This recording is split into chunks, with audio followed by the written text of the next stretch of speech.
Hey everybody, and welcome to Fascinating Words and Phrases with me and Dexter. So, basically, once a week, Dexter and I we get together, we have a talk about a word or a phrase that's interesting, fun, just kind of where did it come from and stuff like that. And today's a good one. Dexter's got a good one, which is mind your P's and Q's. Why do we Yes. say P's and Q's? Why do we say P's and Q's? Again, this is one that is got multiple factors to it. Some of them which are can be in dispute, but I'm going to give you the top ones.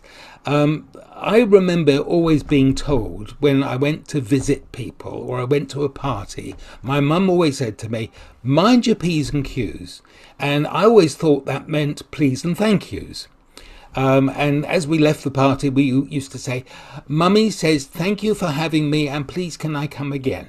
So that was part of the P's and Q's. But the derivation of it actually is about typesetting. And it takes me back to one of my early careers, which was in advertising. And my job was to go down to Fleet Street when it was the centre for the newspapers. All of the newspapers were represented there. And at the back of where these grand buildings were these typesetting places.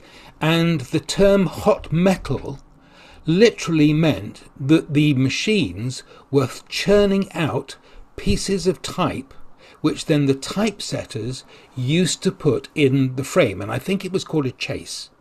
And so they were individual lead letters that they used to put on a small handheld, almost like a Scrabble container, and they used to typeset very, very quickly, moving around the whole of this alphabet. And the P's and Q's, mind your P's and Q's, because when they typeset backwards and upside down, it was very easy to mistake a P for a Q. Wow. So it came about from, as I say, hot metal, where literally the type came out of a machine, individual pieces of this metal. Ultimately, they became linotype machines where they used to sit at a keyboard and had the same effect. But that's where it comes from Fascinating. initially.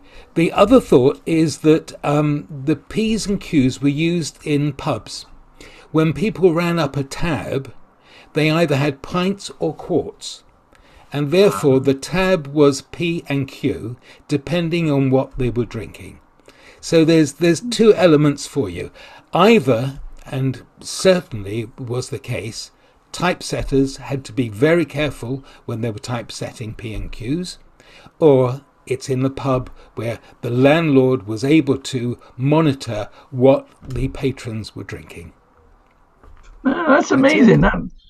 It's a funny one, is that? 'Cause I don't use it that much No, I don't. personally, but I know of it. But it's got several different possible connotations or reasons for being in existence.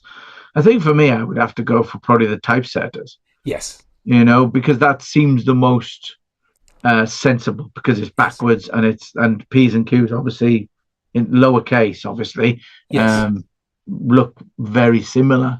yeah. So yeah, that's very interesting.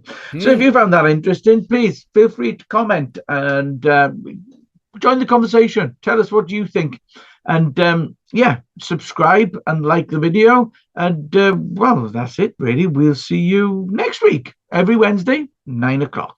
See you later. Bye bye. Take care.